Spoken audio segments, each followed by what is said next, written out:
Alright, welcome back. I am Humphrey with No Hands, No Excuses, here with Silver Duck and with Andrew.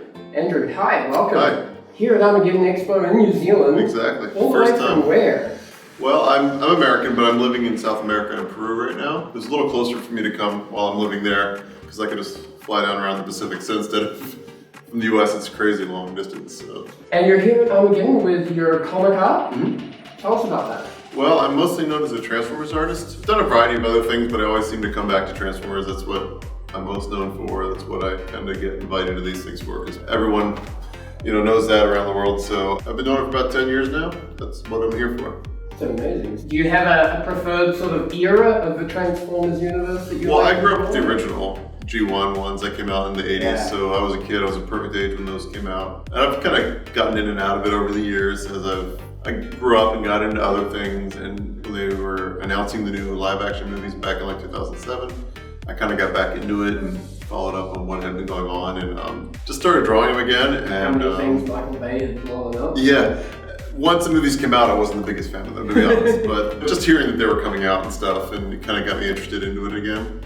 And then I started drawing, and I started posting things online, and IDW Publishing actually kind of reached out to me and said, hey, would you be interested in drawing some comics for us? So, pretty good company. They have a nice variety of content that they put out. So you went from posting your own personal sort of drawings of Transformers online to then being officially licensed to draw Transformers comics. Right. I took part in some like online contests and things, and kind of got noticed that way at first. And got to know some other artists and kind of got my stuff out there and got a little bit of a reputation as being able to draw it. Living the dream then. Yeah, it's been pretty good so far. It got me to New Zealand, so.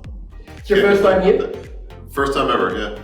What have you thought of it so far? Have you got to see anything other than the walls of the stadium? Yeah, it's been great. The first day I got here, I walked around, went to, I think it's the Te Papa. Mm-hmm. That was great. I went up to Mount Victoria, hiked up there and back. I had some really good fish and chips. I just kind of checked out the city, went to Cuba Street.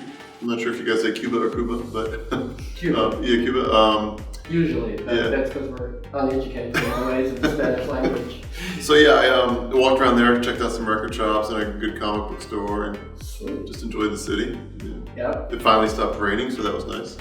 Yeah, Wellington's a bit like that. You're lucky if the rain was coming straight down. Usually it's sort of horizontal here, because we're also known as the windy city. At the top of Mount Victoria, I experienced that for sure, because I had a backpack with like a jacket and some things, and I put it down and I was moving some things around, and my backpack was just flying away. I couldn't even keep it. Yeah, it's not the easiest to handle sometimes, but what's really bizarre is as a local Wellingtonian, when I go somewhere that doesn't have wind, I'm like, what's missing? I grew up in the Northeast in America when I moved to California in my adult years, but it just wasn't as humid there, at least not in the Northern California area. And I was like, what's missing? Something feels, I'm not sticky. I'm not walking around feeling humid and sticky that I'm used to in the Northeast. Oh, that's classic. And what's been your best experience so far at Armageddon, other than sharing a gym with Nicholas Holt? It's always weird at conventions, the random encounters you have. It's pretty neat.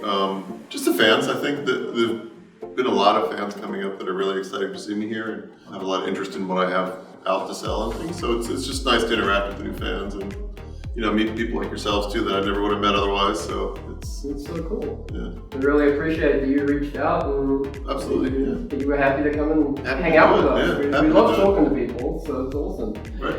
Well, that pretty much is us for the day. But that was easy. Yeah, it's painless, right? I told you. Okay. Before we go, though, I have to know, which is your favorite Transformer? There's a Decepticon called Thundercracker. They're the Jets, the bad guys. Everybody knows Starscream.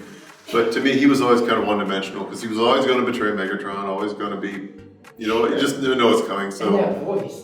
I like Thundercracker more, because he was a little more like, he wasn't sure about being a bad guy and stuff. And in the modern comics, they've had a lot of fun with him. They've had a lot of interesting stories with him. So that's your favorite? I would say Thundercracker. And favorite to draw? Probably Optimus Prime, because I've drawn him so many times, it's just so easy to do. So heroic, right? And you can add more details or less details and put little vents in his face. I don't know, you can have fun with it and do different things each time. And he's still recognizable, even if you modify him a little bit. You get that blue, red, and gray. And exactly. Like, oh, that one. You got the face mask and the things here and the red chest and stuff. Yeah, it's pretty recognizable. Yeah, I grew up with the same year of Transformers. So It's like Superman or something. It's just recognizable. it's fantastic. Hey, thank you so You're much, welcome. Andrew. We really appreciate You're your welcome. time. And hope the rest of the convention goes amazingly. Thank you.